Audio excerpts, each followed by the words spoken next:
47. Let's get to another 2024 Best Picture nominee, the sixth one that we've covered so far on the show. I will be doing all 10 coming soon, so don't worry, or finishing out the ones I have not done yet. But this is the sixth one that we've covered. Let's get to Maestro, which is a Netflix original. It's written and directed by Bradley Cooper, stars Bradley Cooper, Carey Mulligan, Matt Bomer, Vincenzo Amato, Michael Urie, a few others. And the synopsis is this love story chronicles the lifelong relationship of conductor-composer Leonard Bernstein and actress Felicia Bernstein. So this one, we did do A Star is Born on the show back when it came out. I love A Star is Born. So does my wife and co-host Elle. She loves that movie just as much as I do. I think it is awesome. And I think it was a amazing breakout directorial debut for Bradley Cooper. And so I was very, very excited about this one because I love, as anyone who listens to the show regularly, I love this time period, mid-20th century pieces, biopics. I'm totally there. The aesthetics, the simply just the history of that time, music, art, everything. I'm just fascinated with that era. So this movie appealed to me. I didn't know much about Leonard Bernstein. I knew the name, knew some of his, big moments in his life, but for the most part, very blind going into this. Big thing though, actually, first off, produced by Steven Spielberg and Martin Scorsese. Pretty crazy. I did not know that going in, and those are some pretty nice names to have in your credits. So kudos to him. But besides that, the movie itself, when it came out, and before I got around to watching it, which was just recently, I had heard fairly negative things, not horrible things, but I think a lot of people seem to be fairly lukewarm on it, not big fans, like overrated, Oscar bait, blah, blah, blah, that sort of thing. And so wasn't really sure what to expect going in. And maybe it's a hot take. I don't know.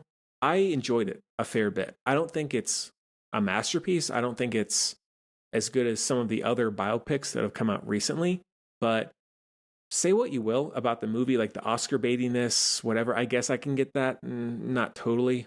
But for a second directed movie, it's pretty phenomenal. Like the use of different aspect ratios, the use of color and black and white. It really was directed and edited so well. And I think that if he can do this on his second movie, I'm excited to see what he can do on his 10th. Like he directed this movie better than a lot of directors who've been doing it for 10, 20 years, in my opinion. Like it looks amazing.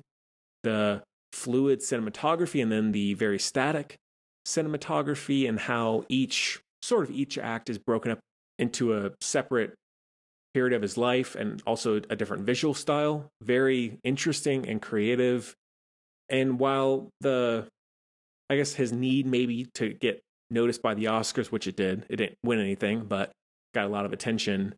I can get that, and maybe you can call that cheap or commercial, I don't know. But I think he did all the fairly simple things really well. Like it doesn't break the mold for a biopic, but he tells a fairly straightforward biopic really, really well and very differently and very refreshingly. Like I was interested the entire time in this movie. It wasn't too long. Bradley Cooper, his performance, amazing. Like I was never thinking, oh, I'm watching Bradley Cooper with makeup. It was one of those for me. Like I was very much engaged and thinking, all right, this is Leonard Bernstein to a certain extent on screen, like as much as I could be. So I thought his performance was incredibly charismatic and compelling.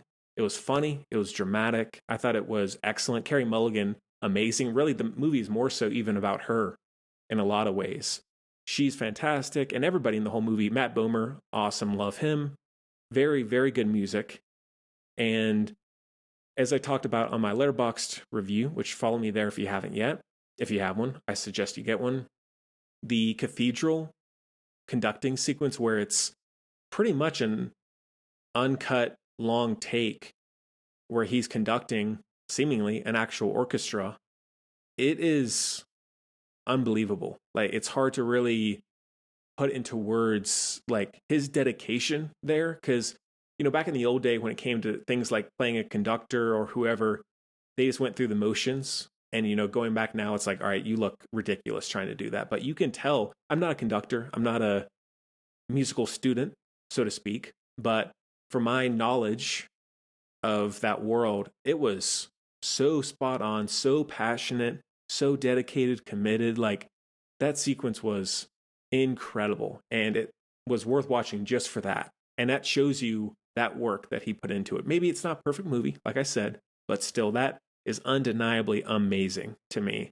So overall, I think the movie got a little too much hate to me. I think there's a lot of great stuff there. I wish I had seen it in theaters. Like, I wish it had been released in theaters rather than just being a Netflix movie, because I think this sort of story, this scope, this world, I want to see it on a big screen, big sound. And so I think in some ways it was a mistake to do it that way. It feels a little bit smaller being a piece of streaming content, but really worth watching. Give it a chance. Worth seeing for Bradley Cooper alone and Carey Mulligan. And it makes me curious to learn more about Leonard Bernstein and the conducting world as a whole, and is just a very solid biopic. Like, I'm a biopic sort of nut, whether it's a brand new genre defining one or a fairly conventional one. I'm there for it. I just find stories about people interesting, and again, especially in this time period. So that is a heavy 4 out of 5.